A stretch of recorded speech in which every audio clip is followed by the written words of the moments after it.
ಪ್ರವಾದಿ ಎಜೆಕಿಯೇಲನ ಗ್ರಂಥದಿಂದ ವಾಚನ. ಅಧ್ಯಾಯ 28 ವಚನಗಳು 1ರಿಂದ 10ರವರೆಗೆ. ಸರ್ವೇಶ್ವರ ಈ ವಾಣಿಯನ್ನು ನನಗೆ ದಯಪಾಲಿಸಿದರು. ನರಪುತ್ರನೇ, ನೀನು ಟೈರ್ ನಗರದ ರಾಜನಿಗೆ ಹೀಗೆ ನುಡಿ. ಸರ್ವೇಶ್ವರನಾದ ದೇವರು ಇಂತೆನ್ನುತ್ತಾರೆ, ನೀನು ಗರ್ವದಿಂದ ಆಹಾ ನಾನೇ ದೇವರು, ಸಮುದ್ರ ಮಧ್ಯೆ ದೇವರ ಆಸನವನ್ನೇ ಅಲಂಕರಿಸಿದ್ದೇನೆ ಎಂದುಕೊಂಡೆ. ನೀನು ನಿನ್ನನ್ನೇ ದೇವರಿಗೆ ಸಮನಾಗಿಸಿಕೊಂಡೆಯೋ? ನೀನು ಎಂದಿಗೂ ದೇವರಲ್ಲ, ನೀನೊಬ್ಬ ನರಪ್ರಾಣಿಯಷ್ಟೇ. ನೀನು ದಾನಿಯೇಲನಿಗಿಂತಲೂ ಬುದ್ಧಿವಂತನೋ? ಹಾಗಾದರೆ ನಿನಗೆ ಮರೆಯಾದ ರಹಸ್ಯ ಯಾವುದೂ ಇಲ್ಲ. ನಿನ್ನ ಜ್ಞಾನ ವಿವೇಕಗಳಿಂದ ಐಶ್ವರ್ಯವನ್ನು ಗಳಿಸು. ನಿನ್ನ ಬೊಕ್ಕಸಗಳಲ್ಲಿ ಬೆಳ್ಳಿ ಬಂಗಾರವನ್ನು ತುಂಬಿಸಿಕೊಂಡಿರುವೆ. ನಿನ್ನ ಅಧಿಕ ಜ್ಞಾನದಿಂದ ಹಾಗೂ ವ್ಯಾಪಾರದಿಂದ ಸಿರಿ ಸಂಪತ್ತನ್ನು ವೃದ್ಧಿ ಮಾಡಿಕೊಂಡಿರುವೆ. ಆದುದರಿಂದ ನಿನ್ನ ಮನಸ್ಸು ನಿನ್ನ ಆಸ್ತಿಯ ನಿಮಿತ್ತ ಉಬ್ಬಿ ಹೋಗಿದೆ. ಹೀಗಿರಲು ಸರ್ವೇಶ್ವರನಾದ ದೇವರು ಇಂತೆನ್ನುತ್ತಾರೆ, ನೀನು ನಿನ್ನನ್ನೇ ದೇವರಿಗೆ ಸಮನಾಗಿಸಿಕೊಂಡಿರುವೆ.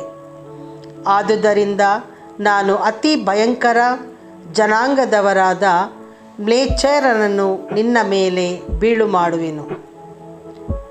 ಅವರು ನಿನ್ನ ಜ್ಞಾನದ ಸೊಬಗಿನ ಮೇಲೆ ಕತ್ತಿ ಹಿರಿದು ನಿನ್ನ ಒಳಪನ್ನು ಹೊಲಸು ಮಾಡುವರು. ನಿನ್ನನ್ನು ಪಾತಾಳಕ್ಕೆ ತಳ್ಳಿಬಿಡುವರು. ಸಮುದ್ರದ ಮಧ್ಯೆ ಹತರಾದವರ ಗತಿ ನಿನಗೆ ಸಂಭವಿಸುವುದು. ನಿನ್ನನ್ನು ಸಂಹರಿಸುವವನೆದುರಿಗೆ ನಿಂತು ನಾನು ದೇವರು ಎಂದು ಹೇಳಬಲ್ಲೆಯಾ? ಹತಿಸುವವನ ಕೈಗೆ ನೀನು ಎಂದಿಗೂ ದೇವರಲ್ಲ. ನರಪ್ರಾಣಿಯೇ, ನೀನು ಅನ್ಯರ ಕೈಯಿಂದ ಸುನ್ನತಿಹೀನರ ಮರಣಕ್ಕೆ ಗುರಿಯಾಗುವೆ. ನಾನೇ ನುಡಿದಿದ್ದೇನೆ, ಇದು ಸರ್ವೇಶ್ವರನಾದ ದೇವರ ಸಂಕಲ್ಪ. ಪ್ರಭುವಿನ ವಾಕ್ಯವಿದು. ದೇವರಿಗೆ ಕೃತಜ್ಞತೆ ಸಲ್ಲಲಿ. ಕೀರ್ತನೆ ಶ್ಲೋಕ. ಬದುಕಿಸುವವನು ಕೊಲ್ಲುವವನು ನಾನೇ, ಬದುಕಿಸುವವನು ಕೊಲ್ಲುವವನು ನಾನೇ. ನಾಶ ಮಾಡುತ್ತಿದ್ದೆ ನಾನವರನ್ನು ಸಂಪೂರ್ಣವಾಗಿ, ಅವರಿಲ್ಲದಂತೆ ಮಾಡುತ್ತಿದ್ದೆ ಯಾರೊಬ್ಬರ ನೆನಪಿನಲಿ. ಆದರೆ ತಪ್ಪು ತಿಳಿಯುತ್ತಿದ್ದರು ಅವರ ವಿರೋಧಿಗಳು, ಇದಾಯಿತು ನಮ್ಮ ಶಕ್ತಿಯಿಂದ ಸರ್ವೇಶ್ವರನಿಂದಲ್ಲ ಎಂದುಕೊಂಡು. ಶ್ಲೋಕ. ಬದುಕಿಸುವವನು ಕೊಲ್ಲುವವನು ನಾನೇ. ಈ ಕಾರಣ ಹಿಂತೆಗೆದುಕೊಂಡೆನು ನನ್ನ ನಿಗದಿ ನಿರ್ಣಯವನ್ನು.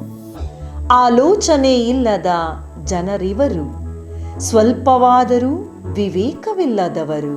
ಶ್ಲೋಕ. ಬದುಕಿಸುವವನು ಕೊಲ್ಲುವವನು ನಾನೇ. ಒಬ್ಬನಿಂದ 1000 ಮಂದಿ ಸೋತು ಹೋದುದು, ಒಬ್ಬರಿಗಂಜಿ 10,000 ಓಡಿ ಹೋದುದು. ಅವರ ಪೊರೆ ಬಂಡೆಯಾತ ಅವರನ್ನು ವೈರಿಗೊಪ್ಪಿಸಿದ್ದರಿಂದಲ್ಲವೇ? ಅವರ ಸರ್ವೇಶ್ವರನು ಅವರನ್ನು ಕೈ ಬಿಟ್ಟುದರಿಂದಲ್ಲವೇ? ಶ್ಲೋಕ. ಬದುಕಿಸುವವನು ಕೊಲ್ಲುವವನು ನಾನೇ. ಘೋಷಣೆ. Alleluia, alleluia.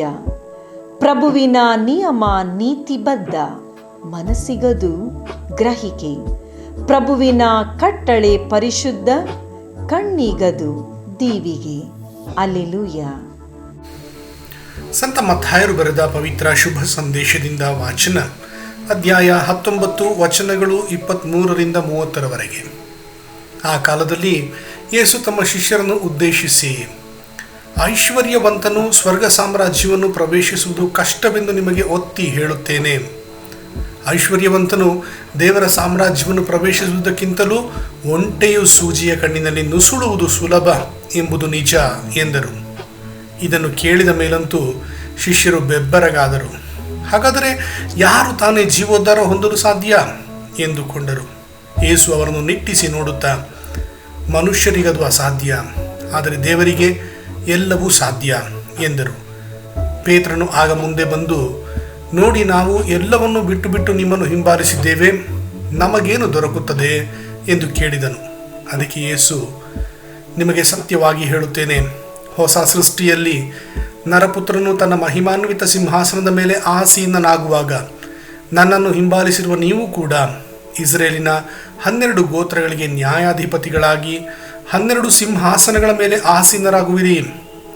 ನನ್ನ ನಾಮದ ನಿಮಿತ್ತ ಮನೆ ಮಠಗಳನ್ನಾಗಲಿ, ಅಣ್ಣ ತಮ್ಮಂದಿರನ್ನಾಗಲಿ, ಅಕ್ಕ ತಂಗಿಯರನ್ನಾಗಲಿ, ತಂದೆ ತಾಯಿಯರನ್ನಾಗಲಿ, ಮಕ್ಕಳು ಮರಿಗಳನ್ನಾಗಲಿ, ಹೊಲ ಗದ್ದೆಗಳನ್ನಾಗಲಿ ತ್ಯಜಿಸುವ ಪ್ರತಿಯೊಬ್ಬನು 100 ಮಡಿಯಷ್ಟು ಪಡೆಯುವನು, ಮಾತ್ರವಲ್ಲ ಅಮರ ಜೀವಕ್ಕೆ ಬಾಧ್ಯಸ್ಥನಾಗುವನು.